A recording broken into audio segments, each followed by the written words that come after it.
right, we're back. So as before, in the CPU course, nice pun. I will start this new session again by going through another part of the course. So in the previous part, we saw how we can load the system's Vulkan library, and we can proceed to configure it by saying which optional feature we want to enable until we get something that's called an instance.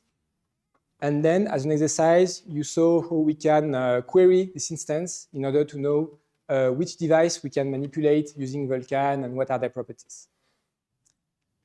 The next step is actually a bunch of steps, but which I grouped together because in most applications, you will want to always do it in the same way, and they are not that difficult individually. And I will call that, in a true graphics programming tradition, a context. So what do we need? First of all, we have potentially many Vulkan devices. On my laptop, for example, I have 4 of them. And unless you are ready for multi-GPU programming, which you may think you are, but you are not, you will want to pick one of them for now and get something working with one, and then we can think about using multiple ones. So what do? We could do what OpenGL basically did back in the day, which is we take the list of available devices, we pick the first one, and hopefully it will be the right one. If you ever had one of those laptops with an integrated GPU and a separated high-performance GPU on the motherboard, you know that this may not go so well. We could interactively ask the user, which GPU do you want to use? But if you've ever used one of those, played one of those video games where every time you start the game, it asks you to pick which resolution you want, you know that this gets annoying really quickly. So we don't want to do that either. Or we can do what good system programmers do, and we can guess. And the way we are going to guess is we are going to check some properties of the device and pick one that hopefully has the right property for us. The problem is guessing is difficult, and this is a one-day course, so we do not have the time to implement production-grade guessing. So we are going to do a guess that's not perfect. It's going to pick the wrong device sometimes. So to compensate for this, we will use actually a mixture of 2 strategies. One strategy will be to, if the user specifies no parameter, we guess. And strategy number 2, if the user wants a specific device, then they can ask for it via the command line. And this gives us a kind of best of both worlds at a relatively low development cost. So it looks like this. We have a new command line parameter called the device index, which lets us optionally specify as a user, I want device number something, where the something is the position in the list of Vulkan devices. And if the user tells us which device they want, then we will take the device list from the instance. We will look for the nth element of this list. And if there is none, if there is some, we will do a bit of printing to tell the user, I picked this device because your system device list, the Vulkan device list may change depending on configuration details, which means that device number 0 may not be what you think it is. It may change from one to another. So it's a good idea, you know, it doesn't change on its own, but it can change based on something you do. So it's a good idea to remember the user what they are using so that they do not use the wrong device by mistake. And if we find no device, we say, sorry, you're wrong. You asked for device number something. There is no device number something. Try again. And if the user does not tell us which device we want to use, Then we guess using a particular device property, which has been in all Chronos APIs since at least OpenCL. I'm not sure if it was in OpenGL before that, which is the device type. And that's a broad categorization of device, which says this is a discrete GPU. So it has its own cooling system. It's a dedicated chip on the motherboard, or it's a separate PCI Express card. Or this is a virtual GPU. So we are a virtual machine. Someone mounted a GPU into our virtual machine through a PCI pass-through, and we don't know what it is. Because people who run virtual machines tend to have production servers with discrete GPUs, we will guess that this is hopefully a discrete GPU. As I mentioned, this is guessing. It's not, precise. Then our next priority tier is we have an integrated GPU, so the kind of stuff you find next to your CPU cores. So this is usually much lower performance than the discrete GPU if there is one. But it uses less energy, which is why it's there. And it's better than nothing. Where nothing in this case means the next device tier, which is we don't really have a GPU, so we are going to take a CPU program that pretends it's a GPU and hope for the best. And then you have the other category, which is I have no idea. And you have the category which Vulkan has not defined yet, but Vulcano planned for, which I have even less idea what it is. So we put those at low priority because we don't know what it is, and it's probably a bad thing. So we sort devices by these device types based on our preferences.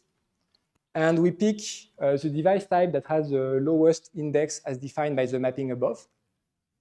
And among all the devices that have the same type, we don't care, we pick one. Actually, technically, the way this is defined, it will always pick the last one.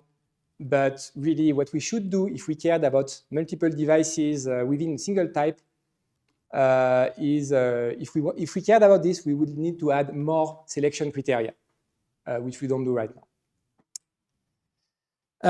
Again, it's a good idea to tell your user what you picked, because sometimes the guessing logic can be surprising.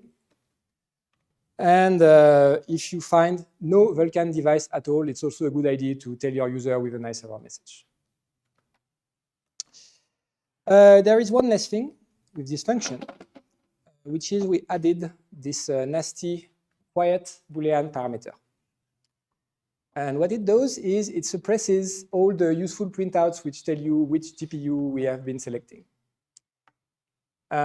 We don't want to do that in the final simulation, but we will definitely want to do that if we ever benchmark device creation, context creation. Otherwise, our context creation benchmark is going to spam stdr with thousands of logs saying, I pick device something, I pick device something, I pick device something. You don't want that. That's why it's there. Now that we know which device we want to use, we see again a Vulkan pattern that we have seen before, which is that we can query the properties of our device. But before we can use it, we must configure it by telling Vulkan which optional features we want to use. Vulkan handles this by having physical devices, which is the stuff you can query, versus devices, which is what happens after configuration. I don't quite like the physical device name because it may not be a physical piece of hardware, but they had to pick different names, right? And naming is hard, so forgiven. The interesting thing is that actually at this stage, we will not set up only a device. We will set up both a device and one or more things called queues. Here, Vulkan tries to innovate with respect to previous GPU APIs like OpenGL. by exposing the fact that GPU hardware actually exposes multiple hardware channels for sending commands. You have these command processing units that can work in parallel. They have many names. I think on NVIDIA, it's a giga-thread engine. On AMD, it's an asynchronous command engine, something like that. Every hardware manufacturer has their name. It's horrible. And in Vulkan, we call them queues. The reason why you would want to use several submission interface is twofold. First of all, multi-threading. If your application has multiple GPU processing threads and you funnel all of this through a single submission interface, you create a bottleneck that doesn't actually exist in hardware. And the second reason is that GPUs often have specialized command processing units that are independent from the other ones and can operate in parallel. One particularly frequent special purpose unit in modern GPU is the DMA engine, which is the hardware unit that is able to transfer data from main memory to GPU memory and back. Your GPU is able to do memory transfer in parallel with compute work. If you had a single command submission interface, then the GPU would need to scan through the command list arbitrarily far to find commands that can operate in parallel with the other ones. Hardware manufacturers don't like this weird trick. So instead, what we do is we have a separate interface where we can submit our commands that can operate in parallel, much cleaner in hardware. And as long as you do the right thing in software, it works. One warning. Vulkan calls these queues because they operate in a mostly first in, first out fashion. But modern hardware is, as I mentioned in an earlier presentation, out of order, superscalar, whatever, pipelined. So your commands in the queue may actually execute concurrently. And if you are doing pure Vulkan, your code should account for this. You should not just have a compute shader execution that depends on the result of the previous one without some barrier in the middle to tell the hardware, please wait for the previous job to be finished before starting the next one. Otherwise, you will get wrong results. I will get back to this. All this to say, if you want to get the highest performance with Vulkan, you should be using several of these hardware queues. As using multiple GPUs, this is hard.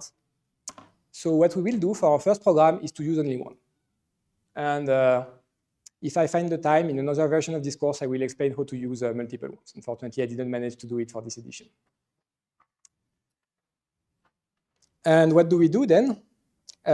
We take the device, physical device, remember, we have not configured it yet.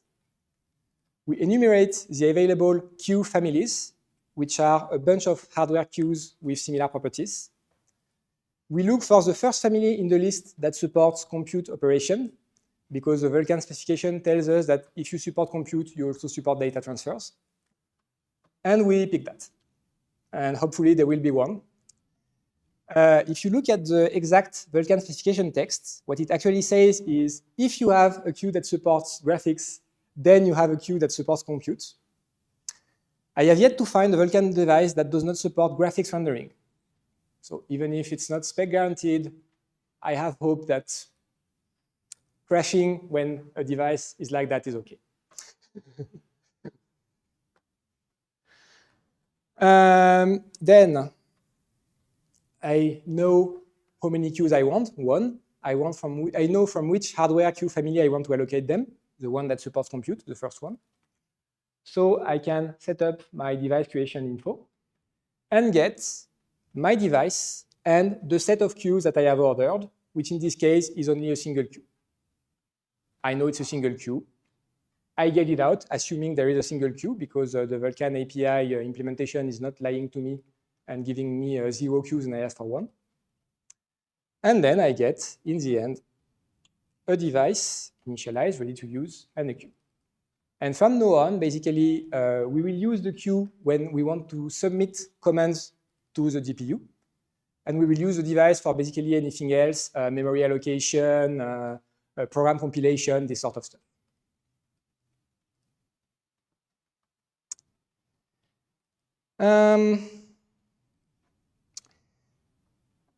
Vulkan is about configurability, among other things. We could configure more stuff when we set up a device. It's written in the text. Read it if you care. We are not going to use it because for now we want to run on all the devices. The next concern we are going to take care of is pipeline caching.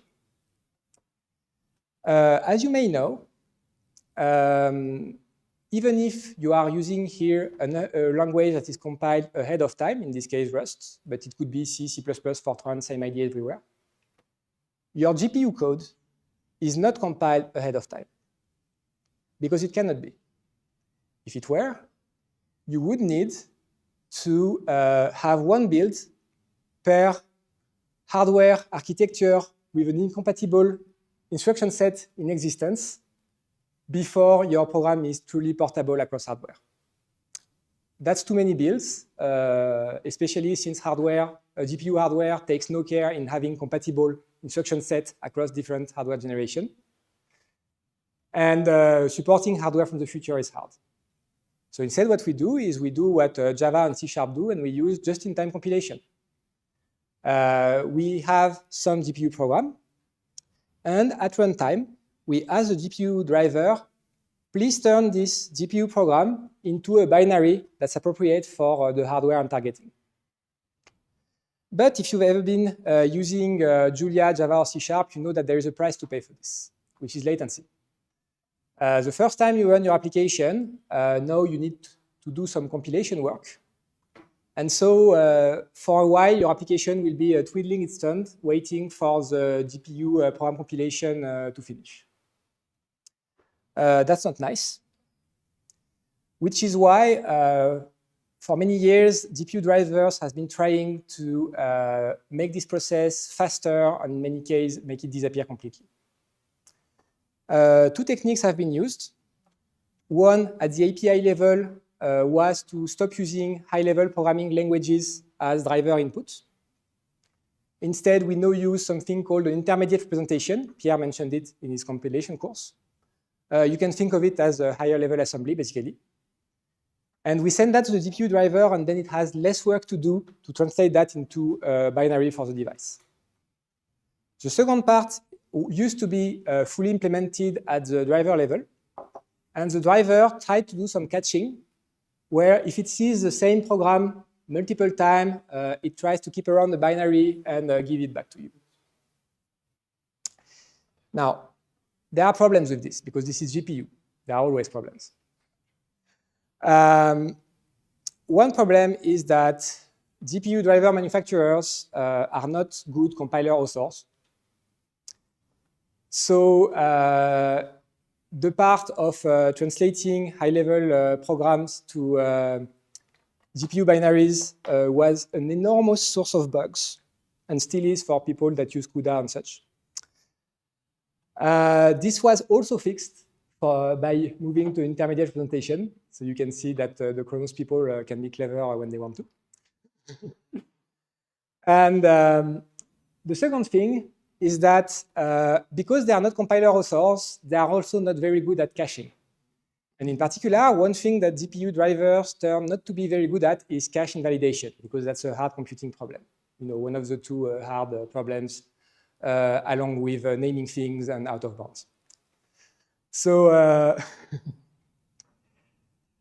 the way they fixed this issue in Vulkan was the same as they fixed many other GPU driver issues in Vulkan, is by saying, we don't want this to be the responsibility of the GPU driver, so we move it to the application developer. So now, in Vulkan, you are responsible for maintaining your own cache. And the good thing about it is you can invalidate it when you want, when you think the hardware did something wrong, or you guessed through some heuristics. You know, invalidating it is fine. It will just cause a bit of compilation time. It's better than taking a binary that is wrong. And the second thing you do is, if you are Ubisoft, you can prepare pipeline caches for all hardware in common use, distribute all of them with your application, and then they don't get any latency even on the first startup because they have a build that already works for them. But this only works if you're Ubisoft.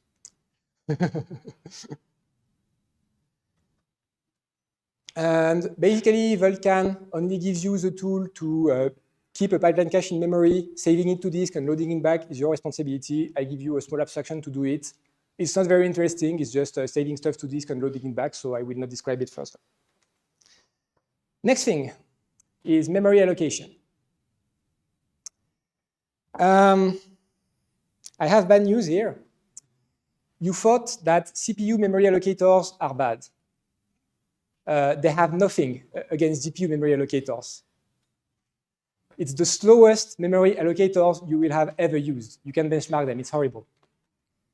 And this means that GPU developers who need to suffer through all this broken infrastructure have learned to deal with this for a while. And what they essentially decide is we don't trust the driver allocator. We will just ask it for a big block of memory, maybe 256 megabytes, something big. And then we handle it on our own with a custom memory allocator inside of our application. Because Vulkan is Vulkan, we actually have not one kind of memory resources, but three. We have the stuff that you may be thinking about when you think about memory resources, stuff like buffers that you can write into, images, textures. Then we have descriptor sets, which I will get into in a future chapter. But basically, it's a way to group resources into packages so that you can bind all of them to your GPU program as once. And then we have command buffers, which are the stuff that we will eventually send to our queues in order to submit commands to the GPU. The later two use a different kind of allocators because GPU hardware is a mess, and they may be allocated from a different memory pool that you don't want to know about. So this is an opaque thing. But it's still a GPU driver allocator, so you still want to have your own application-side allocator on top of it to avoid calling it too frequently. Vulkan provides some. They are OK. I never had a bottleneck linked to them in my code. So I propose we just set them up in their default configuration, and for our purposes, we work fine. Finally, we put it all together. What are we going to need in the next chapters? We are going to need a device, which, as you may remember, is the initialized version of the physical device that you could query earlier, which you can use to do things like allocate memory, for example. When we set up a device, we also set up queues that we will later use to submit commands. For now, we will only set up a single one because this is easier. To avoid waiting for GPU compilation on every program startup, we set up a cache that will save it to disk and reload it every time we restart the application if the application has not changed. Because GPU driver allocators are terrible, we are going to set up our own. And finally, we still have one thing that we set up previously that we need to keep around, which is our logger. We are not done yet using Vulkan. We still want to get warning and error messages if something goes wrong. So if we manage to set up logging earlier, we want to keep it. Together, these form what I will call the context, which is basically the Vulkan setup that's generic enough that you can share it across many different applications, provided you're willing to, from time to time, add a feature or two to make something customizable, like maybe allow to have multiple queues, that sort of stuff. So at the end of this chapter, you have the part of Vulkan that you will only need to write once. And then we'll see the part that you need to write once per program. And there it looks like this. So we put together all our command line parameters, those that pertain to instance and the other ones that let us select our device. We put everything together in a big struct that has all the stuff we are going to need later on, with a constructor that calls all the code we have been mentioning earlier. And this is a dirty trick to handle the fact that I need to save the pipeline cache to disk, but you don't need to care about it. So I give you an accessor that gives you a pipeline cache in memory, and you don't need to know that I'm saving it to disk another. I will stop here and let you work on it a little bit, maybe a quarter of an hour, and then I will conclude on this chapter because we are already close to the first half of the day. All right. As usual, sorry for rushing you. I have no time. That's my defining characteristic. So let me then tell you a bit about what happens after we have set up the common Vulkan setup. Remember, the central design goal of Vulkan was to give the middle finger to GPU manufacturers and tell them, okay, we've been putting up with your broken drivers long enough. You clearly don't know how to do software.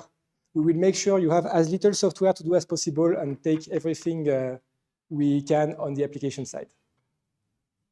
Every time developers try to solve a human problem with a technical solution, it has consequences. Here, the consequence is that compiling a GPU program is going to be, let's say, a bit more difficult than it is in other GPU APIs.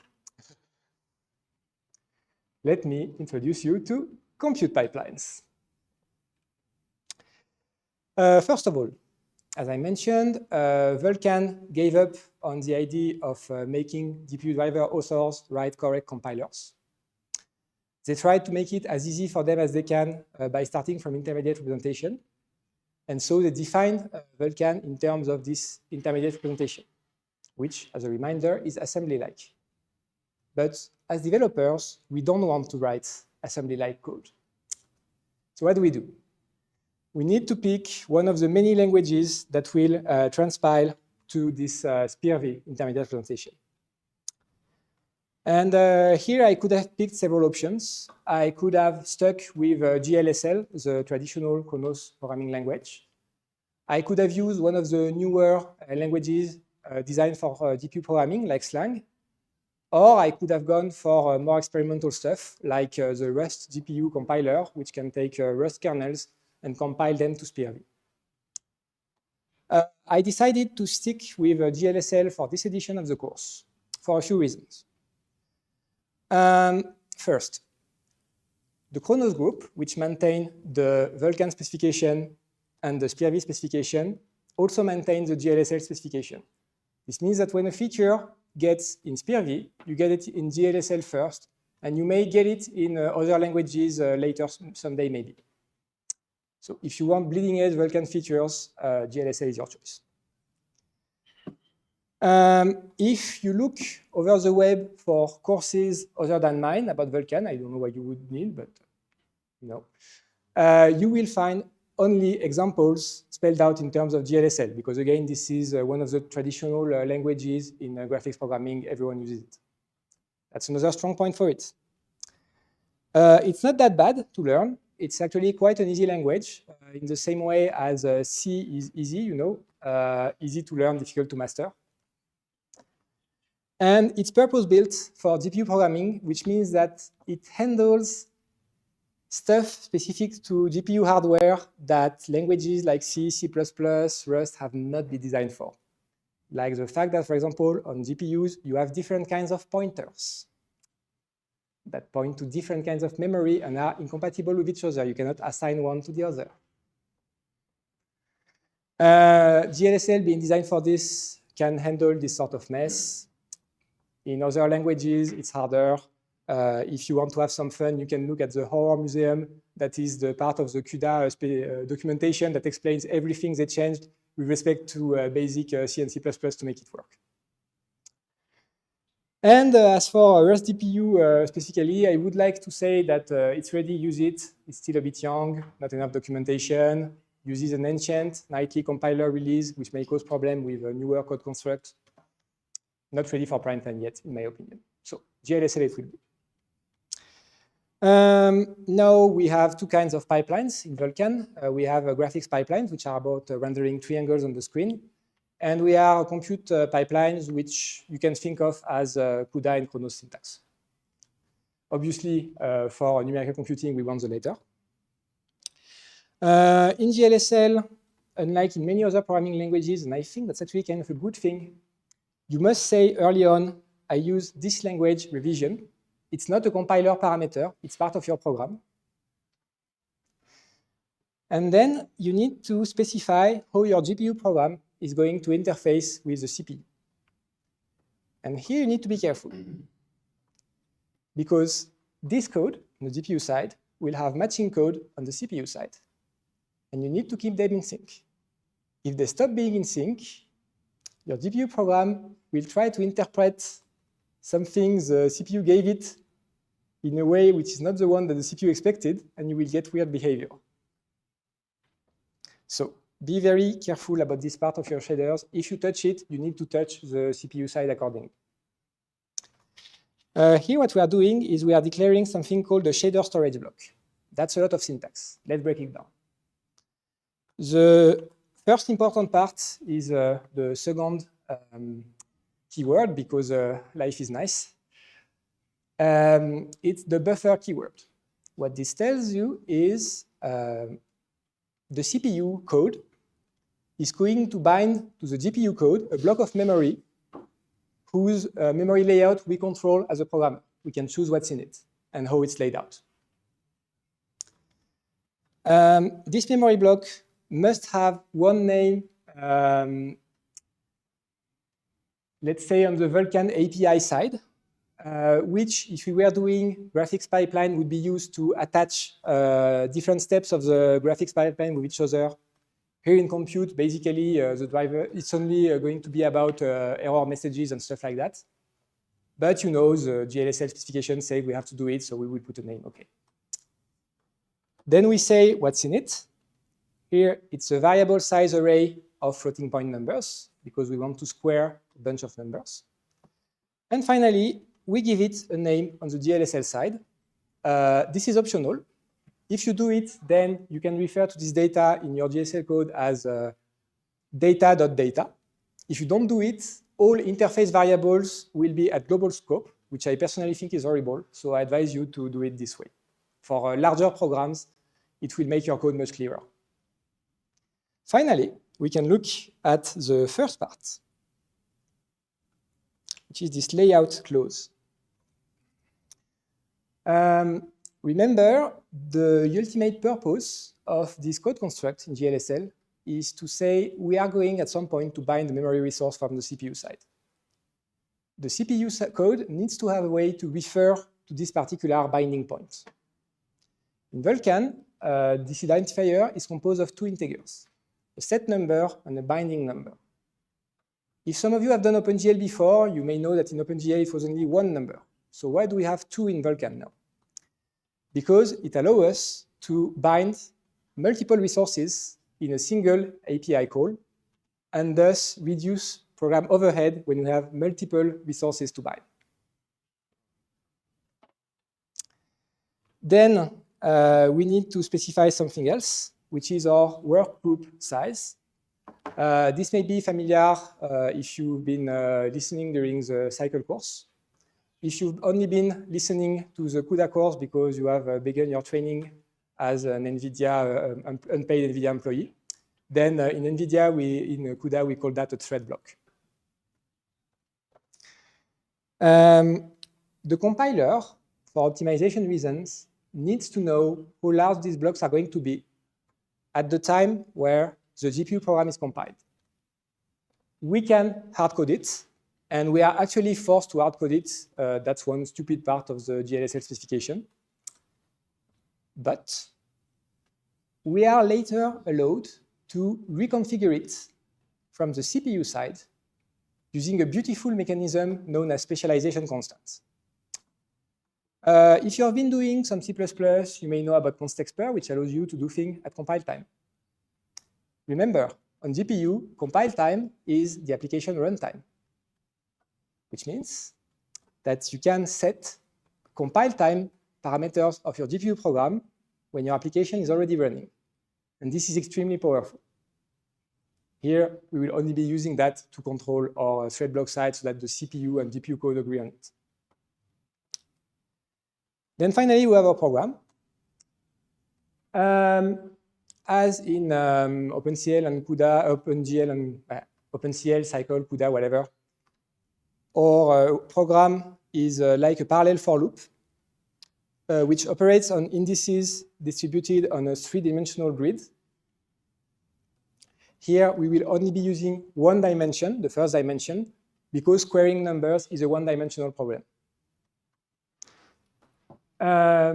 We are going to query the position of what in GLSL is called a work item, and in CUDA it's called a thread. And we are going to check if it's in bounds with respect to our data set. Why do we need to do that? Because GPU hardware has made some sad life choices in an attempt to get more performance. And so it asks you to only use full work groups. You can't have a half a work group. So if your data size is not a multiple of your workgroup size, you need a trick. And that trick is to just mask out the GPU threads, work items that don't need to do work. And finally, we access our data from the data storage block at the index specified by our work item position. We multiply it by itself. That's squaring. And altogether, it looks like this. Then we need to deal with SPIR-V, which is a bit of a pain. Vulkan makes it easier by giving us a macro that will generate the SPIR-V for you and allow you to automatically check that your device can handle it if you use optional SPIR-V extensions.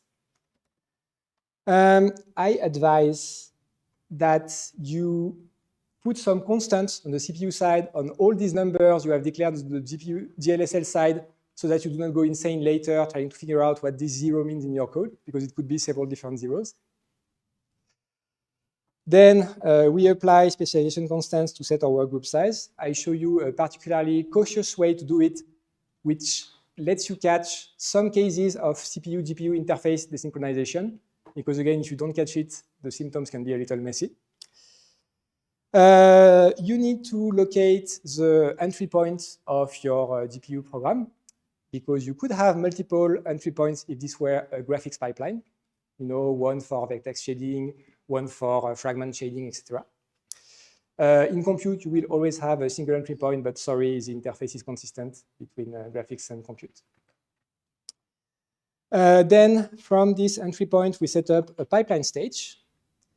If you use Intel GPUs, this is a point where you would say how wide you want your SIMD vectors to be, because Intel GPUs are magic and are able to pick SIMD units of different size at runtime however they like, which is great.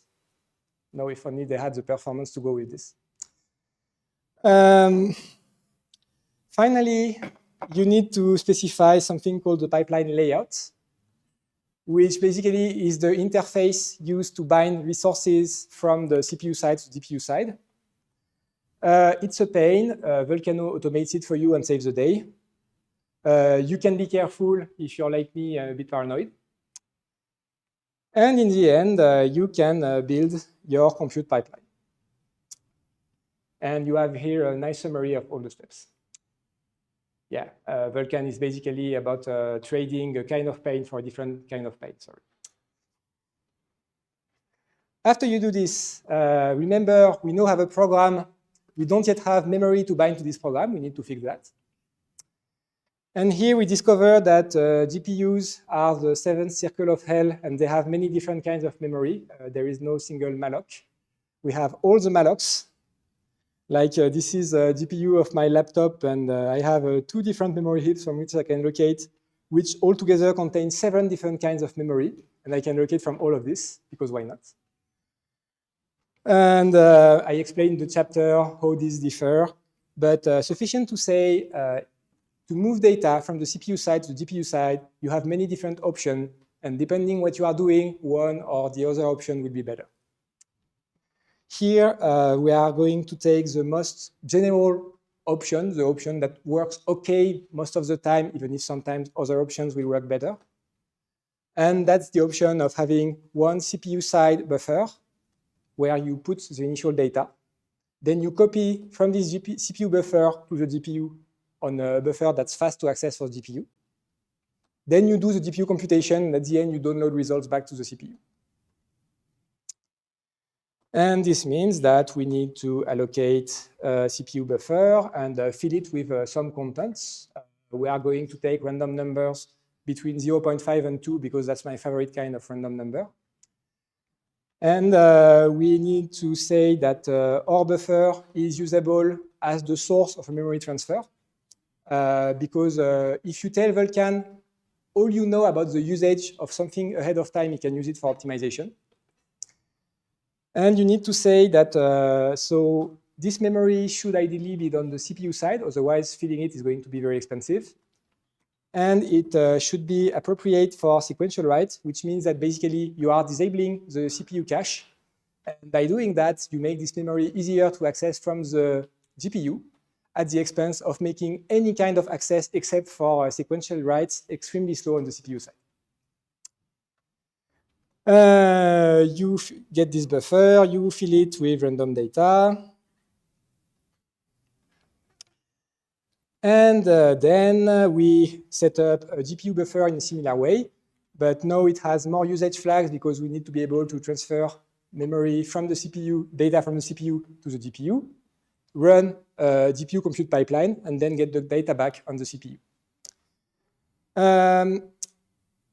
Because I mentioned earlier, Vulkan has this ability to bind multiple resources at the same time to a GPU. There is a price to pay for that, which means that we need to create those groups of resources ahead of time. That's called a descriptor set. The API for it is a bit messy, but we can live with it. We've been doing system programming. We've seen the depths of the abyss. It's not something that's going to frighten us. Then we create a buffer on the CPU side. It can be used as a destination of memory transfer. It should be on the host because we are going to read it on the host. And this time, it should be suitable for random access, which means that, OK, we are going to enable back the CPU cache because for readout, we really want it. And too bad if it's a bit more expensive to access for the GPU as a result. That's it for memory resources. Then we need to execute stuff. And here you discover that Vulkan has tried to solve all the bottlenecks of GPU computing at the same time and produce an extremely complex API as a result. In OpenGL days, you would send commands to the GPU one by one, which obviously became an API bottleneck for people who sent lots of commands. So we wanted to have a way to send batches of commands to the GPU at once. And at some point, even preparing the commands got so expensive that we wanted to do that on multiple CPU threads. The problem is we cannot do this in OpenGL because OpenGL was designed in the 1990s. And thus, basically, it's designed around the idea that there is a global state object that you manipulate through functions that don't take proper parameters. It's horrible. Don't use OpenGL. So now we want to have explicit state. We want to say, I am submitting command to this queue, which means we need to break all the APIs to account for this. While we are at it, we could expose the fact that hardware, again, has multiple command submission interfaces, and sometimes these are useful. And we also want, if we are Ubisoft, to have a way to let the GPU know that it's allowed to overlap the execution of consecutive commands because we are crazy people and we think we know what we are doing. And surely overlapping the execution of successive GPU commands is going to go fine, right?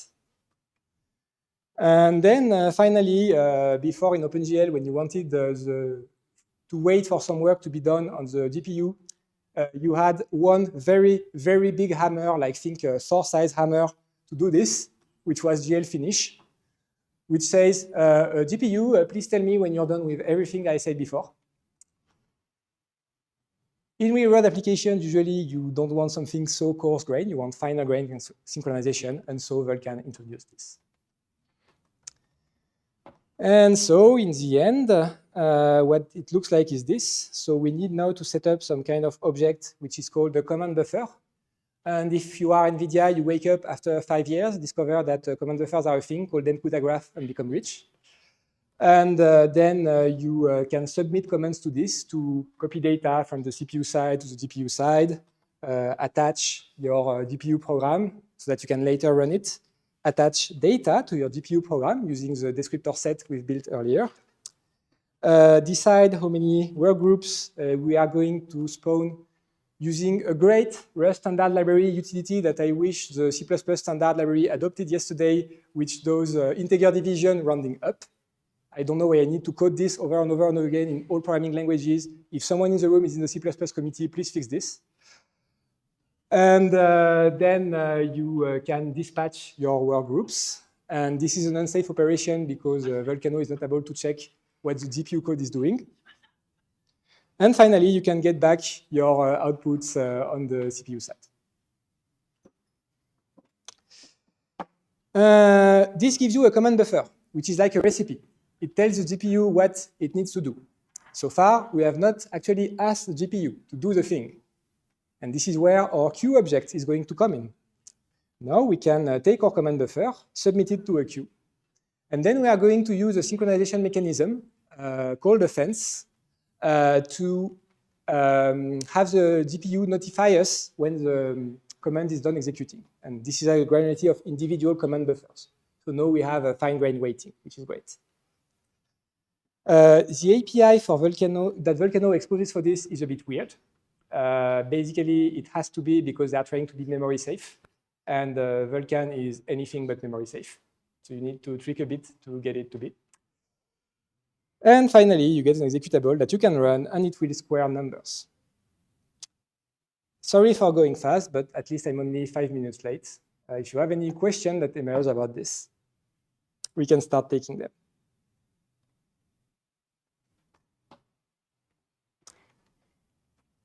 So this is not a question, more of a comment. Someone says something is missing, but that person doesn't say what is missing.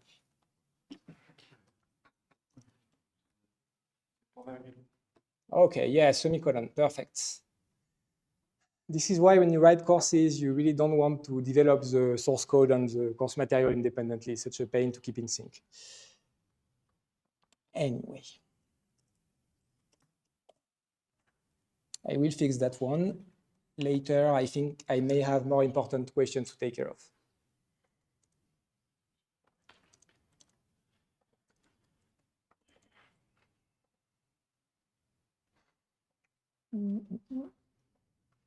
More polls automatically closing.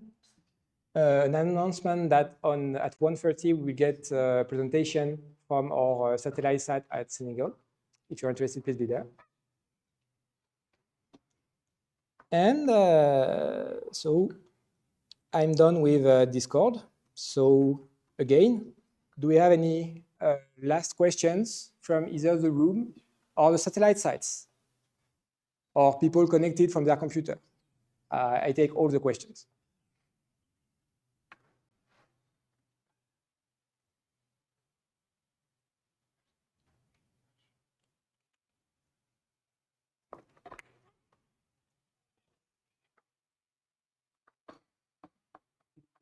If not, I would say it's time to have lunch. So see you back at 1:30 for the presentation from, sorry, I don't remember the name, Senegal, but yeah, but who is it called? Sinei, right. See you at 1:30 for the presentation from Sinei.